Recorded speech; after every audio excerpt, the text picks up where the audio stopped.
Assalamualaikum warahmatullahi wabarakatuh.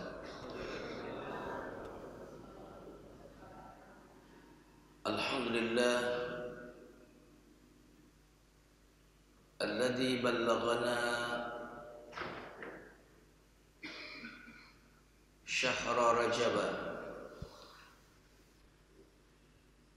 wa nas'alullaha ta'ala an yubarrikana fihi wa yuballighana Ramadhana, Allahumma amin. Allahumma salli wa sallim wa barik ala nabiyyina Muhammadin sallallahu alaihi wasallam wa ala alihi wa ashabihi wa man sara ala nahjihi bi ihsanin ila yaumiddin, amma ba'd. Kaum muslimin dan muslimat, jamaah salat subuh azakumullah. Sebelum masuk ke materi kajian Asmaul Husna, kita awali kajian kita ini dengan doa terlebih dahulu. Mari tengahkan tangan semuanya. Astaghfirullahalazim, astaghfirullahalazim, astaghfirullahalazim. Rabbi na'udzubika min hamazatis syayatin wa na'udzubika rabbi an yahdurun. Allahumma 'allimna ma yanfa'una wanfa'na bima 'allamtana وزدنا علما أخرجنا من ظلمات الجهل والوهم إلى أنوار المعرفة والعلم وأخرجنا من أخول الشهوات إلى جنات القربات والحمد لله رب العالمين. Kita baca basmalah. Bismillahirrahmanirrahim. Kajian Asmaul Husna kita masih di nama Allah Al-Alim bagian yang kedua. Al-Alim secara sederhana berarti yang maha mengetahui. Kata ilmu itu akar kata sama dengan Al-Alim. Ilmu kalau yang mengetahuinya sebut alim. Orang-orang alim sebut ulama. Kalau al-alim adalah yang maha berilmu. Kalau berilmu alim. Tapi kalau al-alim maha berilmu. Ulama orang-orang yang berilmu. Kita ulang sebentar 5 menit pembahasan yang telah lalu. Nama Allah Al-Alim tersebut sebanyak 157 kali. Ini termasuk nama Allah yang sangat banyak. Ini menunjukkan bahwa nama Allah Al-Alim ini berefek kepada perilaku kita. Kalau kita yakin Allah Maha mengetahui, maka kita betul-betul akan menjaga ucapan, menjaga tindakan perilaku kita, karena perilaku kita itu diketahui oleh Allah Subhanahu wa taala. Nama Allah Al-Alim dalam Al-Quran digandeng dengan Al-Hakim, bijaksana. Perkataan malaikat surat Al-Baqarah ayat 32, qalu subhanaka la ilma lana illa ma 'allamtana innaka antal alimul hakim. Sesungguhnya engkau ya Allah maha berilmu, maha hakim, maha bijaksana. Berarti untuk menjadi bijaksana itu harus punya ilmu. Maka kedunguan, kebodohan tidak pernah akan bisa membuat orang itu menjadi orang yang wise, bijaksana. Maka pribadi yang berilmu, pribadi yang bijaksana, insya Allah. Makin berilmu, makin bijaksana. Pemimpin yang berilmu, insya Allah pemimpin yang bijaksana. Ya, pemimpin yang dungu, bahasa Rocky Gerung kalau dungu itu, insya Allah tindakannya semeraut, serampangan, tidak punya konsep. Ya. Jamaah sekalian yang dimuliakan Allah Subhanahu wa taala. Pada pertemuan yang lalu sudah kita jelaskan apa makna Al-Alim terkait dengan Asmaul Husna. Al-Alim adalah Allah yang pengetahuannya maha sempurna. Kalau Allah mengetahui sesuatu yang diketahui itu sedetail-detailnya sempurna dan menyeluruh, tidak hanya tahu satu tapi mengetahui segalanya. Pengetahuan yang tidak didahului oleh kejahilan dan tidak diakhiri oleh lupa, yang amat jelas sehingga terungkap baginya hal-hal yang sekecil apapun. Nah, itulah Allah Al-Alim, sempurna ilmunya, menyeluruh ilmunya, pengetahuannya tidak didahului oleh kebodohan dan tidak diakhiri oleh kelupaan. Ilmu Allah membuat segalanya jelas, sehalus apapun sesuatu, sekecil apapun sesuatu, maka bagi Allah sangat-sangat jelas Al-Alim. Dan kalau kita kaitkan dengan betapa pentingnya ilmu, ilmulah yang membuat segala sesuatu menjadi jelas. Betul? Berarti sesuatu yang kurang jelas, kurang ilmu. Ilmu seperti cahaya. Cahayanya makin terang, makin kelihatan sekecil apapun benda. Makanya orang yang tersesat dalam Al-Fatihah itu waladhdallin, itu pasti kurang ilmu. Mengapa orang dhalin? Salah alamat. Nah, alamatnya kurang benar. Ya. Nanti nyari-nyari alamat susah. Di mana? Jadi itu alamatnya salah. Karena alamat itu dari kata ilmu. Alamat. Ilm. Alamin ini ilmu juga. Alhamdulillahi Rabbil Alamin. Alamin yang artinya alam semesta ini adalah ilmu, petunjuk ilmu bagi kita tentang penciptanya. Melalui alam semesta ini kita kenal, kita tahu, kita berilmu tentang penciptanya. Jamaah sekalian yang dimuliakan Allah Subhanahu wa taala. Jadi terang, jelas dengan ilmu. Berarti kalau ada orang yang salah milih, ya, salah milih baju, kurang ilmu. Salah milih suami, salah milih istri, salah milih presiden. Kalau nggak berilmu, ini bisa salah-salah kita milih presiden. Betul atau tidak?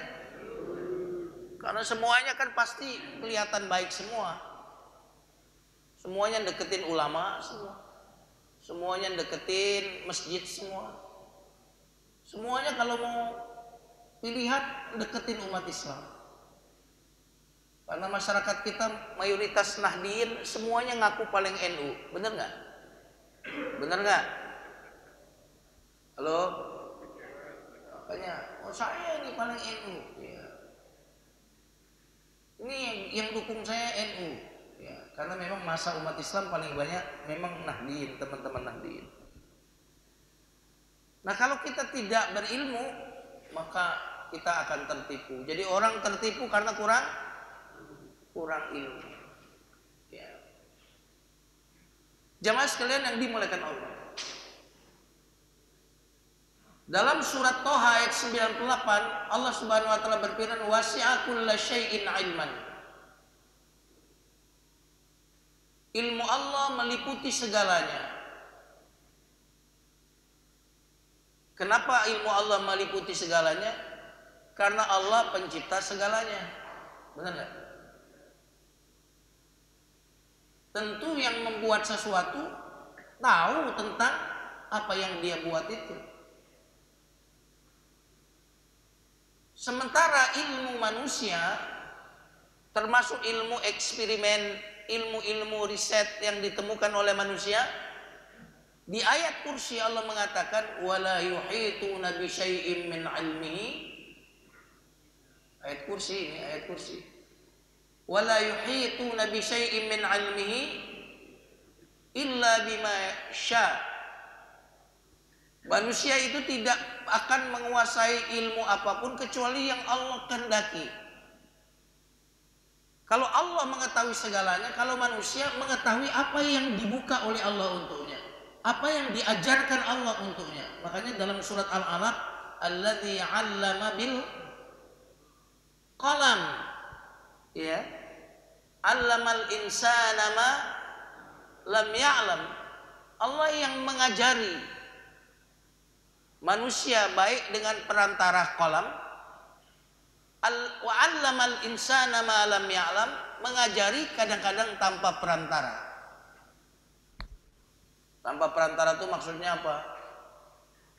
Orang nggak belajar tapi hatinya bersih, ilmu masuk. Ya. Itu namanya tanpa perantara. Kalau 'allama bil qalam, ngaji seperti kita ini, baca buku, terus kita paham, itu namanya 'allama bil qalam. Allah yang memberitahu. Jadi ilmu kita ini sebatas yang diberitahu. Dan perhatikan, seberilmu-ilmunya seseorang, sepintar-pintarnya seseorang, ada yang lebih pintar. Di atas langit ada langit. Setinggi-tingginya langit manusia yang capai, tapi Allah lebih tahu dari mereka semuanya. Wa fawqa kulli dzi ilmin alim, dan di atas semua orang yang berilmu, maka Allah lah yang maha berilmu. Jamaah sekalian yang dimuliakan Allah. Ya, dari situ kita sampai pada pertemuan yang lalu. Mari kita lanjutkan. Apa yang belum terjadi bagi manusia itu gaib. Betul ya? Yang belum terjadi bagi manusia gaib. Dan tidak ada yang tahu yang gaib kecuali siapa? Allah. Tidak ada yang tahu yang gaib kecuali siapa? Allah. Ini ayat Quran.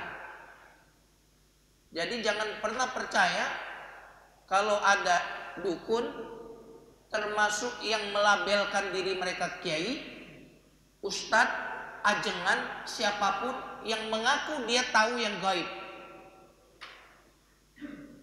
Kenapa? Allah yang mengatakan nggak tahu yang gaib kecuali Allah. Lebih percaya mana? Ayat Quran atau dukun? Perkataan manusia atau firman Allah? Ini firman Allah yang mengatakan, surat 6 ayat 59. Wa indahu mafatihul ghaibi la ya'lamuha illahu. Hanya di sisi Allah, berarti nggak ada di sisi yang lain. Mafatihul ghaiba, mafatihul ghaibi, kunci-kunci kegaiban. Yang gaib-gaib itu kata Allah hanya di sisi Allah. La ya'lamuha illahu. Surat 6 ayat 59. Tidak ada yang tahu yang gaib kecuali Allah. Jangankan kiai, jangankan ustadz, Nabi pun tidak tahu yang gaib kecuali sebatas yang Allah beritahu. Jadi dasarnya Nabi itu nggak tahu yang gaib. Nabi tahu perkara gaib itu nggak semua. Yang Allah bocorkan kepada Nabi itu yang Nabi tahu. Artinya tidak semua yang gaib Nabi tahu. Nabi tahu sebatas yang Allah kasih tahu. Allah Subhanahu wa taala berfirman dalam surat 27 ayat 65. Qul la ya'lamu man fis samawati wal ardil ghaiba illallah. Katakanlah tidak ada yang tahu yang gaib. Siapapun yang ada di langit dan di bumi. Jadi di sini disebut man. Siapapun yang ada di langit dan di bumi, termasuk malaikat berarti, nggak tahu yang gaib malaikat. Malaikat tuh makhluk gaib, tapi dia nggak tahu yang gaib kecuali yang Allah kasih tahu. Ini clear. Jadi kalau baca Quran, umat Islam ini nggak akan tertipu dengan dukun, nggak akan tertipu dengan dukun yang menyamar jadi ustadz. Betul atau tidak? Karena kadang-kadang dukun itu pakaiannya lebih kiai dari kiai. Setuju atau tidak? Kan dulu ada tuh yang nyamar jadi kiai. Siapa namanya? Saya sebut aja kalau dukun mah. Ya dukun mas sebut dia guntur cilik gitu apa namanya? Ya masuk TV, penampilannya kelihatannya oke, ganteng, tapi ternyata dukun. Pokoknya yang ngaku-ngaku tahu yang gaib, itu lebih banyak dukun. Kalau kiai beneran nggak mungkin. Kalau kiai ngaku tahu yang gaib, berarti dia sudah berubah jadi dukun. Kiai untuk menyamarkan saja. Ya kalau nebak kadang-kadang tahu, namanya nebak, namanya firasat. Orang beriman itu melihat dengan cahaya Allah. Maka takutlah dengan firasat orang yang beriman. Nah, itu namanya kebetulan. Kebetulan firasatnya tajam karena ketakwaan. Bukan berarti dia tahu yang gaib. Saya tahu ya jodoh kamu nanti begini. Nah, saya tahu nanti. Ini pilpres yang menang gak ada yang tahu. Kalau yang tahu, kalau nggak curang pasti dukun. Itu aja. Halo? Jadi mau survei-surveian itu, ya sudah terbukti waktu di DKI, betul nggak? Bagaimana Ahok surveinya tinggi, tapi menang atau kalah? Apalagi kalau surveinya dibayar, apalagi kalau, saya katakan kalau, bener nggak? Jadi, wah si ini nih akan menang satu putaran nih, bakalan menang, pasti menang satu putaran. Itu kedua kemungkinan. Kalau nggak yang ngomong itu dukun, karena yang suka cerita-cerita yang gaib-gaib itu dukun. Yang kedua memang orang ini bakalan mencurangi. Itu aja sudah. Setuju atau tidak? Nggak tahu kita yang menang siapa. Semuanya cuma prediksi-prediksi yang bisa benar bisa salah. Nah, karena itu jangan sampai survei-survei itu membuat kita lemah. Kita nih punya calon yang amanah, ya bahasa Arabnya amanah itu amin. Apa? Apa? Amin. Makanya Nabi gelarnya apa? Al-Amin. Kita punya calon yang amanah nih. Ya, bahasa Arabnya amanah apa Ustaz? Amin. Orangnya amin. Makanya Nabi gelarnya apa? Al-Amin. Nyambung kan nih? Ini bukan pemaksaan. Memang begitu bahasa Arabnya. Ya. Teman-teman sekalian yang dimuliakan Allah, jangan pernah kita menjadi hopeless, jangan kita menjadi pesimis. Ya, dengan survei-survei. Kalau kita punya calon yang amanah, yang al-amin, jangan kita watas semangat dengan itu semua. Gak ada yang tahu yang gaib kecuali Allah. Jadi Nabi tahu yang gaib, yang Allah kasih tahu saja. Yang nggak dikasih tahu Allah, Nabi nggak tahu. Jemaah sekalian yang dimuliakan Allah Subhanahu wa taala. Dalam hadis yang diriwayatkan oleh Aisyah radhiyallahu anha, beliau berkata, hadis riwayat Muslim, kata Bunda Aisyah radhiyallahu anha, "Wa man za'ama annahu yukhbiru bima yakunu fi ghadin faqad a'zama 'ala Allahi al-firyah. Wallahu yaqul qul la ya'lamu man fis samawati wal ardil ghaiba illa Allah." Kata Bunda Aisyah radhiyallahu anha, siapa yang mengatakan bahwa Rasulullah mengetahui apa yang akan terjadi di esok hari, maka sungguh dia telah berbuat dusta yang besar kepada Allah. Karena Allah sendiri yang telah berfirman, tidak ada seorang pun di langit dan di bumi yang mengetahui perkara yang gaib kecuali Allah. Surat An-Naml ayat 65. Ini kesaksian istri Nabi. Nabi nggak tahu yang gaib. Jadi kalau ada yang mengatakan Nabi tahu yang gaib, oh ini berarti orang ini telah berdusta besar kepada Allah.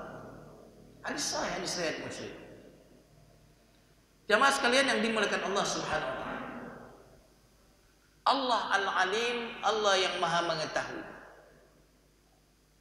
Mengetahui segalanya, termasuk mengetahui yang gaib. Yang terjadi, yang telah terjadi, yang akan terjadi, yang tidak terjadi, andaikan terjadi, Allah tahu. Apa bukti bahwa Allah tahu segalanya? Kira-kira insinyur yang bikin masjid ini sebelum dia bikin, ya dia ngapain dulu Pak? Kalau insinyur mau bangun bangunan, menggambar, ya kan? Berarti dia tahu semua nggak? Tahu nanti bentuknya seperti apa, ukurannya berapa, bener nggak? Jadi dia gambar dulu, dia ukur dulu, baru kemudian bangunan itu dibangun. Allah sebelum menciptakan segalanya, sama Allah tahu. Makanya insinyur yang hebat adalah ketika bangunan yang dia bangun sesuai dengan konsep awal, betul nggak? 100% sesuai dengan konsep awal, oh hebat ini insinyur. Allah tahu sebelum dia menciptakan. Apa bukti Allah tahu segalanya? Itulah yang disebut dengan oleh kita dengan Lauhil Mahfuz. Apa Bu? Lauhil Mahfuz. Apa Lauhil Mahfuz itu? Catatan tentang apa yang akan terjadi dari seluruh ciptaannya. Sebelum kejadiannya sudah ada catatannya. Sebelum dibangun di bangunan sudah ada tuh catatannya, ukurannya, bentuknya sudah ada. Kan itu kalau insinyur. Maka Allah Maha tahu segalanya. Segala yang belum terjadi sudah Allah tahu. Makanya kita beriman adanya takdir Lauhil Mahfuz. Allah berfirman dalam surat 57 ayat 22, ma asaba min musibatin fil ardi wala fi anfusikum illa fi kitabin min qabli an nabra'aha.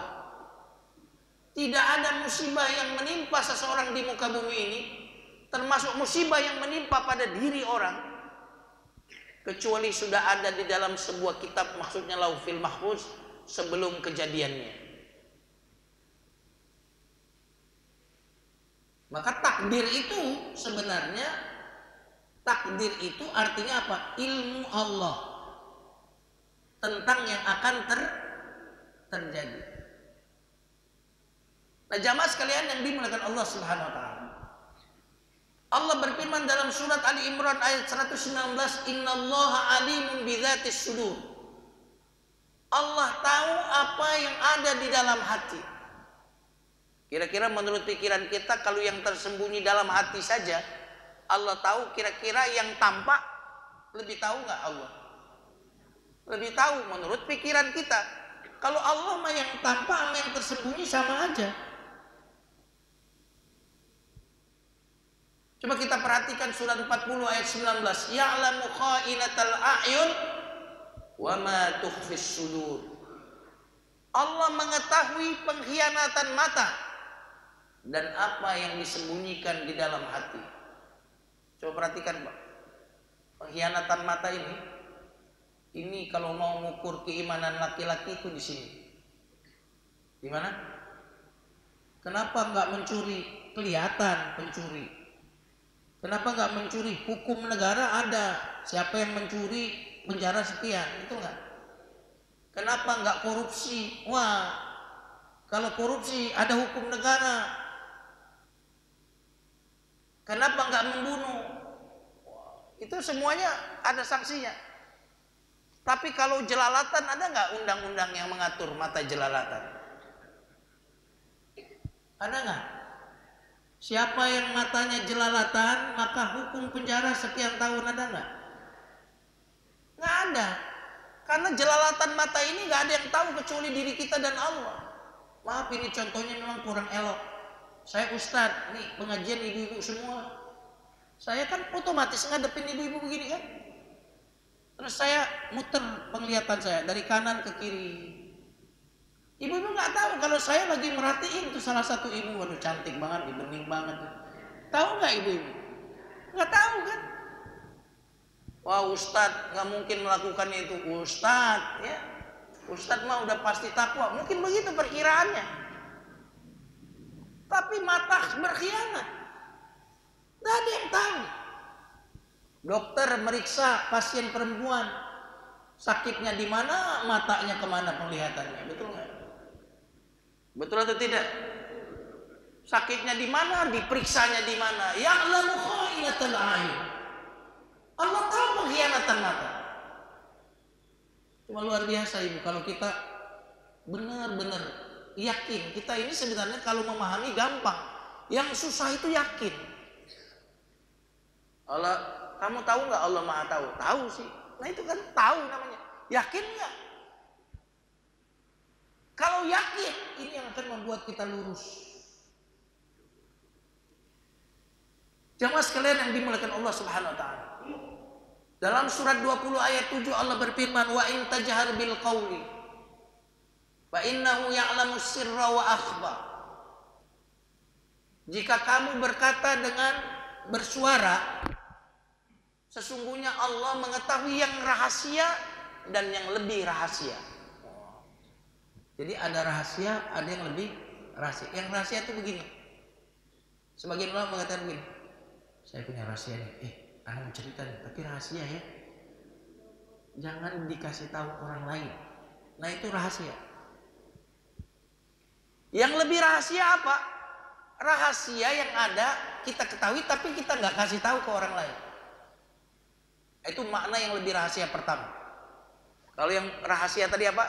Rahasia kita kasih tahu orang tapi kita pesan rahasia, jangan kasih tahu orang. Wa akhfa, yang lebih dari rahasia, ada rahasia orang lain pun nggak bisa kasih tahu. Tapi sebagian ulama mengatakan yang lebih rahasia itu adalah apa?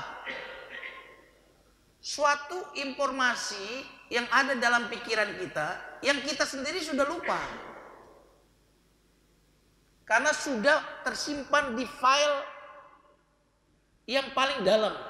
Ya kan? Udah lama tuh kejadiannya tuh. Kita udah lupa.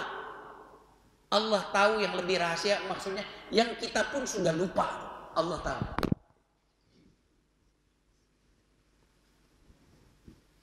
Banyak gak kira-kira sesuatu yang sudah kita lupakan?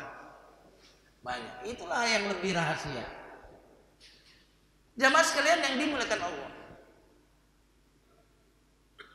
Makanya Allah Subhanahu wa taala berfirman dalam surat Al-Baqarah ayat 235, wa'lamu, dan ketahuilah, annallaha ya'lamu ma fi anfusikum. Allah tahu apa yang tersembunyi di dalam dirimu. Lalu Allah menutup ayat ini dengan mengatakan, fahdharuh, maka waspadalah. Allah tahu yang ada di dalam hatimu. Fahdharuh, waspada. Jaga hatimu. Dan paling sulit Pak menjaga hati, karena ini backstage. Tahu backstage? Panggung belakang. Betul atau tidak? Beda dengan front stage.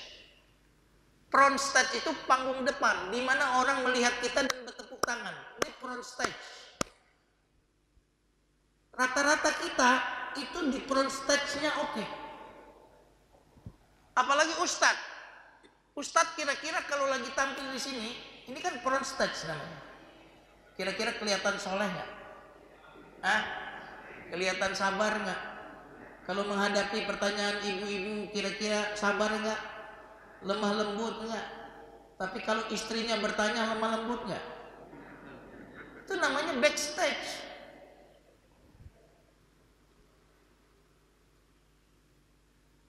Ketawa kalau di depan umum dijaim-jaimin, tapi kalau di rumah gitu. Itu backstage. Kalau front stage itu gampang, punya duit 100.000 ke Tanah Abang, beli serban, beli gamis, udah tampang kayak kiai. Bener nggak Bu? Ibu juga sama, beli jilbab yang rada panjangan dikit, kemudian apa? Pakai kaos kakan tangan. Udah kelihatannya kayak ustazah banget aja. 100.000 cukup. Artinya front stage itu dibangun dalam waktu yang cepat sekali bisa. Backstage, wah itu berat sekali. Dan itulah perjuangan kita. Karena kalau manusia melihat yang tampak, tapi Allah melihat yang apa? Yang tidak tampak. Selama ini kira-kira yang paling menjadi concern kita yang tampak atau yang tidak tampak? Berarti selama ini bagi kita perhatian manusia mana yang lebih berharga? Perhatian Allah atau perhatian manusia? Yang selama ini paling kita perhatikan yang tampak atau yang tidak tampak? Berarti selama ini kita cari perhatian Allah atau perhatian manusia?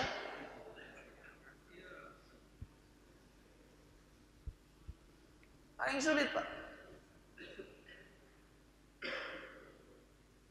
Makanya kalau mau lihat sholat kita bukan di sholat jamaah begini, kira-kira sholat tahajud nggak semalam? Itu backstage itu. Dapur itu. Makanya kalau dalam bagus, luar pasti bagus. Kalau luar bagus, dalam belum tentu bagus. Jadi jangan pernah percaya kepada orang yang berkata, yang penting hati Ustaz. Hati jilbabin Ustaz. Yang penting hati jilbab. Daripada kepala jilbab, hati nggak jilbab. Kita bilang kalau hatimu berjilbab, kepalamu berjilbab. Tapi kepala berjilbab belum tentu hati berjilbab. Setuju nggak?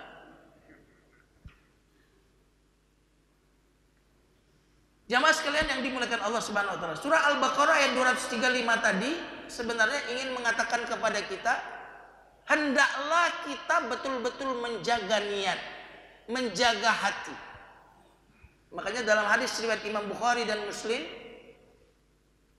Rasulullah SAW bersabda, innamal a'malu bin niat. Sesungguhnya amal itu tergantung dengan niat.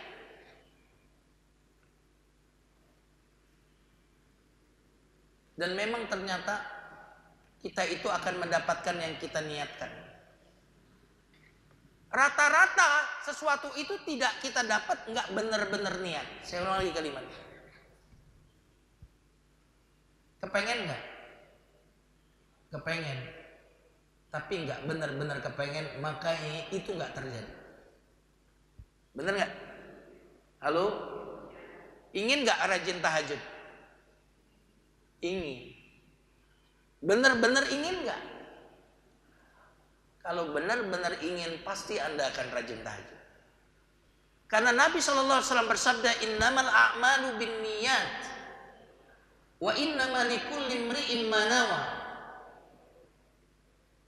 Sesungguhnya amalan itu tergantung niat dan seseorang akan mendapatkan apa yang dia niatkan.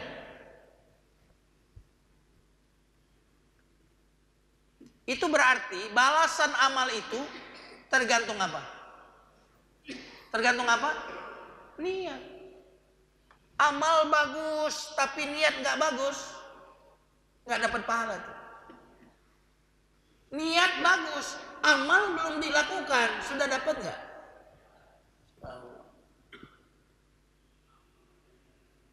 Berarti niat seseorang itu lebih baik dari amal seseorang. Apalagi kalau niat bergabung sama amal, itu luar biasa. Jamaah sekalian yang dimuliakan Allah Subhanahu wa taala. Al-Alim, Allah yang Maha berilmu. Apa perbedaan ilmu Allah dengan ilmu manusia? Yang pertama, tadi sudah kita jelaskan, ya, kita akan jelaskan beberapa lagi. Yang pertama adalah Allah mengetahui segalanya. Pengetahuan manusia hanya sebagian kecil dari setetes samudra ilmunya Allah. Allah berfirman dalam surat Al-Isra ayat 85, "Wa ma utitum minal ilmi illa qalila."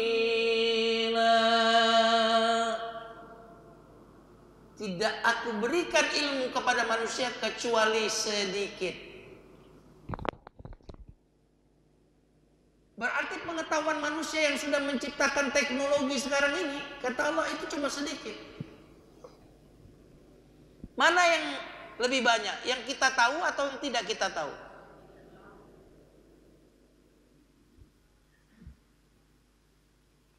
Mana yang lebih banyak makhluk Allah itu? Yang kelihatan atau yang tidak kelihatan?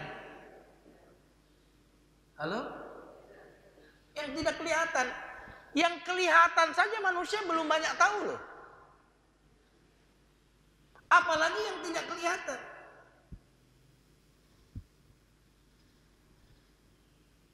Makanya dalam surat Al-Kahfi ayat 109, seandainya pohonnya ada di muka bumi ini sebagai penanya,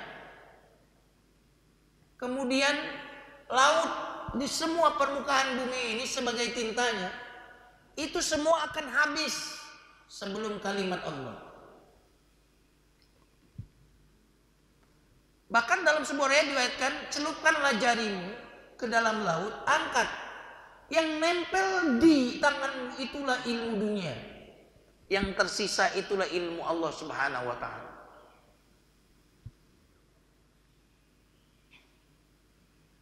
Ya, jadi ilmu kita itu sangat sedikit. Maka jangan ilmu yang sedikit ini kemudian mengatakan Allah nggak adil. Bagaimana ilmu yang sedikit mau menghakimi ilmu Allah yang mengetahui segalanya? Boleh bilang Allah tidak adil kalau ilmu kita sama dengan ilmu Allah. Saya ulang lagi ya. Kalau pengetahuan kita sama dengan pengetahuan Allah, maka boleh mengatakan Allah tidak adil. Tapi kalau pengetahuan kita sangat sedikit, lalu ingin mengabeli, menghakimi Allah tidak adil, nah, itu adalah sebuah kebodohan, keberanian yang luar biasa. Yang kedua, pengetahuan Allah kejelasannya sangat jelas. Sementara kejelasan pengetahuan manusia tidak mungkin mencapai kejelasan ilmu Allah. Jadi sejelas-jelasnya ilmu manusia, pasti ada tabir halus yang menghalangi dia dari objek sesuatu itu. Kalau ilmu Allah maha jelas, ilmu kita tidak sejelas kejelasan ilmu Allah. Yang ketiga, ilmu Allah penyebab ada sesuatu, dan ilmu manusia akibat adanya sesuatu. Gampangnya pernah saya sampaikan di sini adalah pembuat catur dengan pemain catur. Pembuat catur ilmunya sebelum ada catur kan? Betul nggak? Bahkan ilmu pembuat catur ini mengakibatkan ada catur. Ini analogi ini dibuat oleh Imam Al-Ghazali. Ilmu Allah mendahului sesuatu, bahkan menjadi sebab adanya sesuatu. Ilmu pembuat catur itu mendahului catur. Ilmu pembuat catur menyebabkan ada catur. Tapi ilmu pemain catur setelah ada apa? Setelah ada catur. Ilmu manusia akibat adanya catur. Ilmu pemain catur tadi. Maka karena Allah berilmu, maka ada kita. Jadi alam semesta ini akibat ilmunya Allah. Allah tahu, maka ada sesuatu yang dia tahu. Makanya kenapa takdir itu sebenarnya, arti takdir tadi, Allah tahu ibu akan begini. Yang Allah tahu pasti terjadi.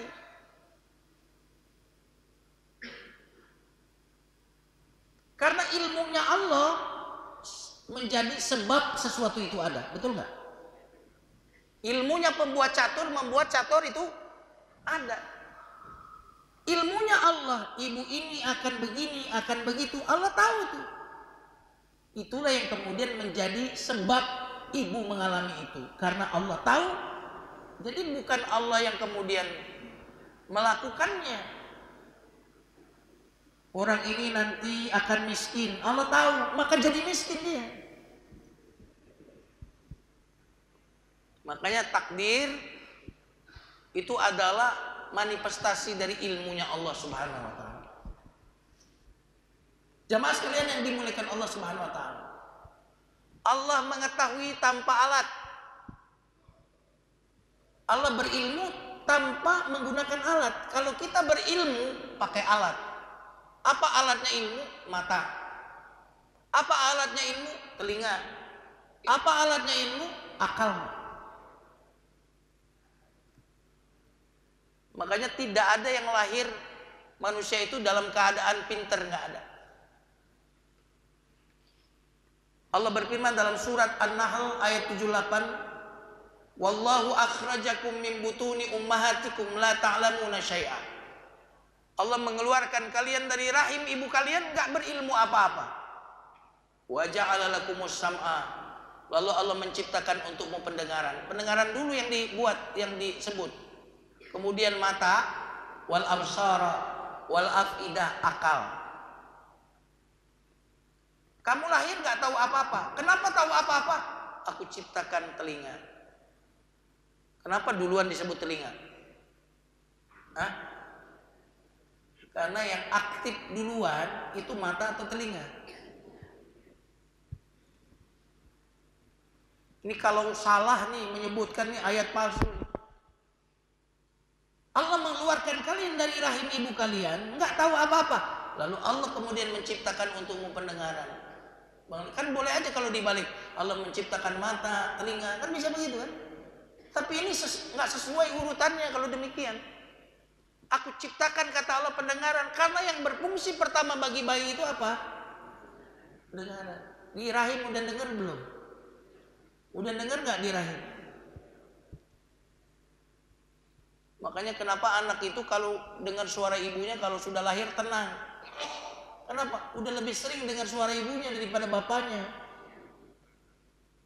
Amin ya. Ibu itu kan, makanya kenapa ibu-ibu itu cerewet itu begitu. Karena ada maksudnya. Makanya anak cepat ngomong. Kenapa? Karena emaknya cerewet. Iya kan, belum lahir aja udah diajak ngomong. Anaknya diem aja, ibunya ngomong kemana-mana. Makanya ibu-ibu itu kenapa banyak panjang umur, Pak? Karena dia itu lepas ngomong. Apa aja diceplosin, bener nggak Bu? Nggak pandang ke siapa, ke tukang sayur ceplos. Makanya bapak-bapaknya itu rata-rata lebih pendek umurnya daripada istri biasanya. Selain karena bapak-bapak biasanya suka nyimpan, ya mungkin nggak tahan juga dengan cerewet istrinya. Mungkin. Ini canda kalau yang ini canda. Biar nggak terlalu serius lah. Makanya anak kalau nangis, dengar suara ibunya, langsung diem. Kenal. Makanya hati kita tuh kalau sedih, dengar firman Allah langsung tenang. Karena kenal kepada Allah sebelum kepada ibu kita. Oh iya, masuk akal ya Bu ya. Iya. Makanya kalau dengar Quran itu tenang, iya kan? Kayaknya di sini kelihatan kalau di masjid ini tenang gitu ya. Apalagi yang nyender-nyender tetap tenang gitu. Kasihan deh ya. Orang-orang yang tidak menikmati masjid itu kasihan. Dia nggak tahu tempat yang paling tenang itu di masjid. Makanya nggak bisa tidur, coba aja ajak ke masjid, pasti bisa tidur.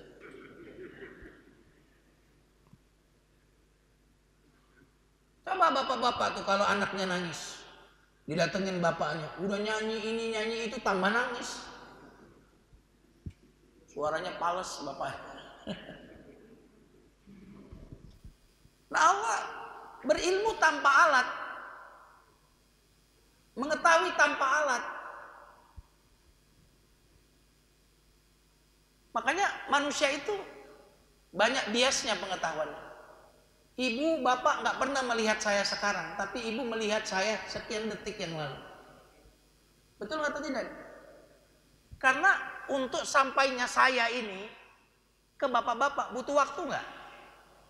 Cahaya, pancaran cahayanya masuk ke retina langsung diproses di otak, lalu bilang, oh Ustaz Jumharudin. Mendengarkan suara saya sekarang atau sekian detik yang lalu. Manusia begitu, karena pakai alat. Jadi nggak ada yang benar-benar live manusia itu saksikan sebenarnya. Jamaah sekalian yang dimuliakan Allah Subhanahu wa taala. Allah Al-Alim, Allah yang Maha mengetahui. Perhatikan laptop ini. Bu, ini produk laptop. Pertanyaan saya, ilmu apa saja yang berkontribusi untuk terciptanya laptop?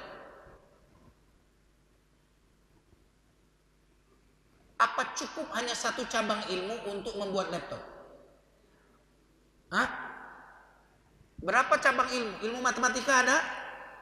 Ilmu fisika ada? Sekarang lebih ini lagi, pesawat terbang. Pesawat terbang.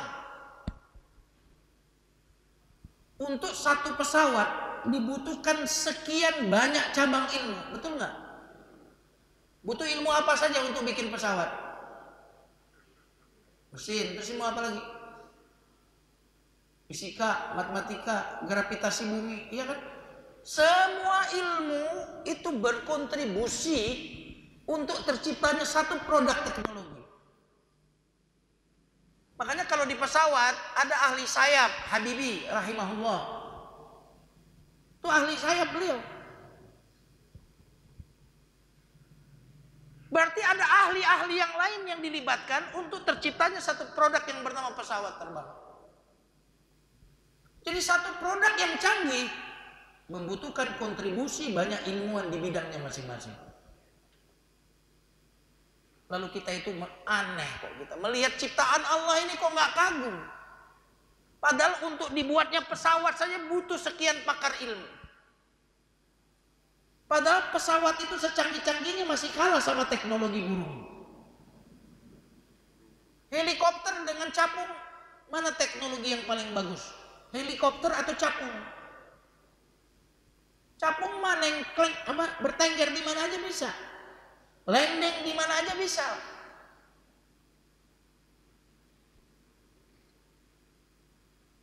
Lihat burung itu, begitu mudahnya dia terbang turun. Teknologi yang sangat luar biasa. Jadi seluruh teknologi manusia ini dibandingkan dengan teknologi Allah jadul.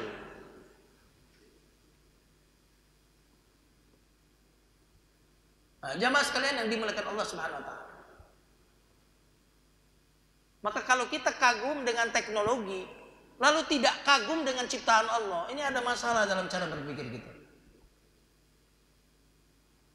Bahkan gadget, handphone ini buatan siapa?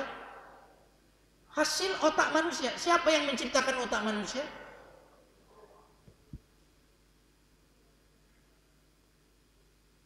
Jamaah sekalian yang dimuliakan Allah. Setelah kita tahu nama Allah Al-Alim, maka apa sikap kita? Sikap kita, hendaklah kita menjadi penuntut ilmu.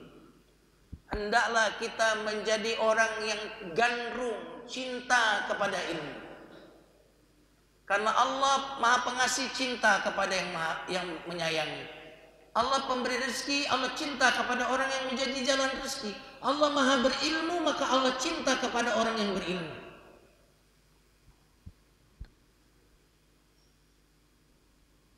Makanya Allah memberikan dunia kepada si kafir dan kepada si muslim, tapi Allah tidak akan pernah memberikan ilmu agama kecuali kepada orang yang dia cintai.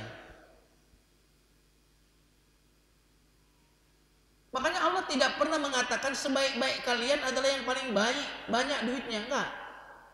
Sebaik-baik kalian adalah yang paling rajin belajar Quran dan mengajarkan Quran, ilmu. Makanya apa yang diberikan kepada Nabi itu adalah ilmu. Kata Nabi Yusuf, Rabbi qad ataitani minal ilm. Ya Allah, kau telah berikan aku ilmu. Allah berbicara tentang Nabi Khidir, wa 'allamnahu min ladunna ilma. Kami berikan kepada Nabi Khidir ilmu laduni. Nabi Sulaiman, Allah berikan ilmu. Jadi begitu luar biasanya ilmu sampai belajar itu menjadi kurikulum pertama yang Allah ajarkan kepada Nabi Muhammad. Iqra. Bukan sholat, bukan puasa, Pertama kali kurikulum yang Allah ajarkan kepada Nabi, Iqra. Tapi umat Islam ini paling lemah bacaannya. Padahal kitabnya itu adalah Quran dari kata bacaan. Quran dari kata qara'a, baca.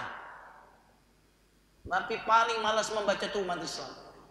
Terbukti di Indonesia ini toko buku pada tutup. Gunung Agung tutup, Wali Songo tutup. Kenapa demikian? Nggak ada yang doyan baca. Yang banyak di Indonesia ini yang buka kuliner. Betul atau tidak?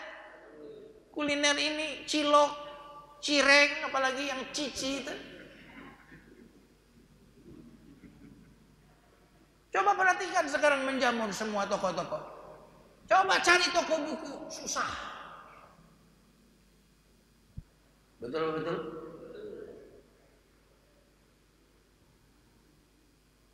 Makanya kalau pembagian duit pada rame deh. Kalau majelis ilmu susah. Ada pedangdut rame, konser. Ada ustadz.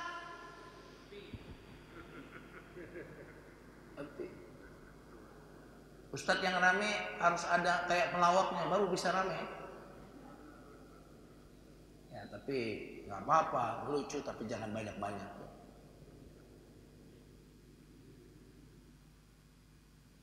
Apa yang membuat malaikat sujud kepada Adam? Coba baca kisahnya. Sujud kepada Adam. Kata malaikat, aku lebih baik daripada Adam. Diajari ilmu. Wa 'allama Adamal asma'a kullaha. Lalu setelah itu malaikat coba sebutkan nama-nama ini. Wa qalu subhanaka la ilma lana illa. Baru kemudian coba Adam kau sebutkan nama-nama ini. Adam pun menyampaikan. Setelah itu baru sujud kalau begitu wahai malaikat.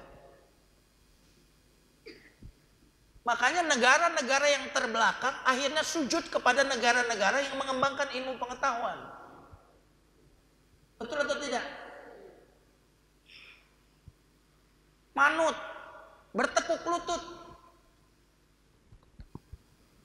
Udah kurang iman, kurang ilmu, sudah bertekuk lutut. Untungnya masih ada Gaza, satu-satunya negara di dunia ini yang tidak bertekuk lutut. Itu cuma Gaza. Kalau begitu, satu-satunya negara yang kuat di dunia ini negara apa? Palestina. Jadi goblok kalau ada yang mengatakan Palestina, Gaza itu lemah. Goblok. Betul atau tidak? Masih sopan itu. Kalau dungu kurang sopan. Yang namanya Gaza itu bukan melawan satu negara. Bukan kita melawan Jepang, melawan Belanda. Itu mah satu negara. Gaza itu melawan negara-negara kuat di dunia ini. Bahkan melawan saudara-saudaranya yang jahat. Mesir itu jahat kepada Palestina. Kok bisa jahat Ustaz saudara? Ya lihat aja saudaranya Nabi Yusuf jahat kepada Nabi Yusuf. Itu namanya saudara jahat, tetangga jahat. Tuh negara Arab. Terutama pemimpinnya. Kan musibah orang Islam ini di semua negara Pak. Musibah salah milih pemimpin itu. Maka momentum 2024 ini. Kalau kita gagal memilih pemimpin yang terbaik, saya nggak bisa membayangkan ke depan seperti apa. Jangan main-main soal pemimpinnya. Dan jangan sia-siakan suara Anda. Coba lihat tuh, yang jadi caleg-caleg tuh namanya tuh kalau dulu kan si Udin namanya. Sekarang itu namanya udah agak-agak asing bagi kita. Betul nggak? Udah nama-nama yang kayak bukan orang Indonesia sudah. Coba perhatikan. Betul apa betul? Jadi jangan anti politik. Anda tidak berada di satu partai nggak apa-apa. Tapi jangan anti politik. Kok Ustaz bicara politik? Iya, saya bicara politik. Karena Islam itu jangankan politik, masuk kamar mandi aja dibicarain.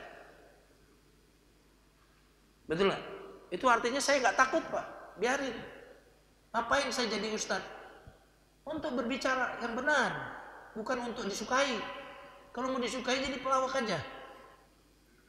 Benar atau tidak nih? Jamaah sekalian yang dimuliakan Allah Subhanahu wa taala. Jadi kita harus gandrung sama ilmu.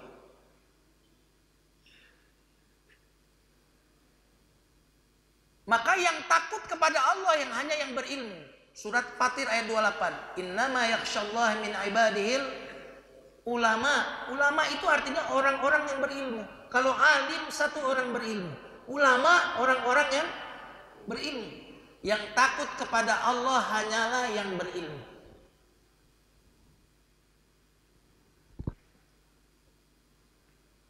Karena dengan ilmunya itu kemudian dia mengenal Allah.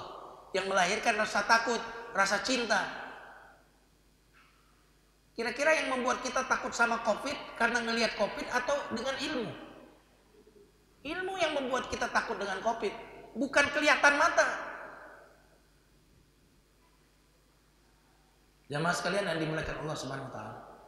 Satu-satunya doa yang kita minta tambah. Bukan minta panjang umur, nggak ada doa panjang umur, nggak ada. Coba cari di Quran doa panjang umur. Satu-satunya doa minta tambah itu tambah ilmu. Surat Toha ayat 114. Wa qur rabbi zidni. Masa nggak hafal sih ini? Wa qur rabbi zidni ilman. Rabbi zidni ilman, berikan tambahan kepadaku ilmu. Dan ilmu itu membuat kita terangkat derajat. Yarfa'illahu alladhina amanu minkum. Ilmu yang sedikit itu membuat kita terangkat derajat. Apalagi kalau ilmu kita makin banyak. Yarfa'illahu alladhina amanu minkum walladhina utul ilma darajat.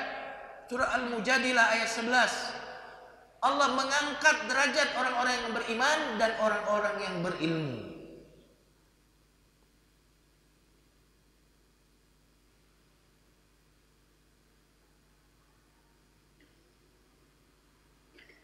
Yang terakhir, jemaah sekalian yang dimuliakan Allah. Sebutlah ini quotes. Jika engkau bermaksiat dan engkau tahu Allah Maha melihat, tapi kau masih bermaksiat, alangkah beraninya engkau sama Allah. Ya? Engkau tahu Allah lihat tapi maksiat, alangkah beraninya kamu.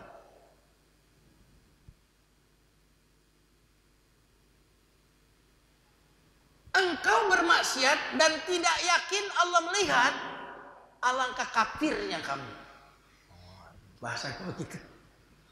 Kalau yakin Allah melihat masih bermaksiat, alangkah beraninya kamu sama Tuhan. Bermaksiat tapi tidak yakin Allah melihat, alangkah kafirnya kamu. Itu artinya apa?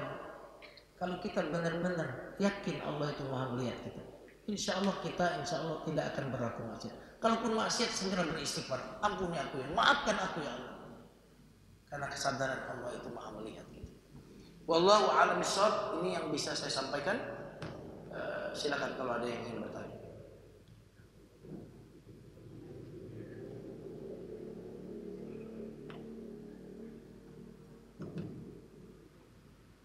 Jazakallahu khairan Ustaz atas materi yang disampaikan pada Ibu Bapak. Bagi yang akan bertanya, saya persilakan kepada Ibu. Tidak ada. Alhamdulillah Bapak Ibu, karena tidak ada yang bertanya, sama-sama kita akhiri dengan membaca doa kafaratul majlis. Subhanallahumma wa bihamdik.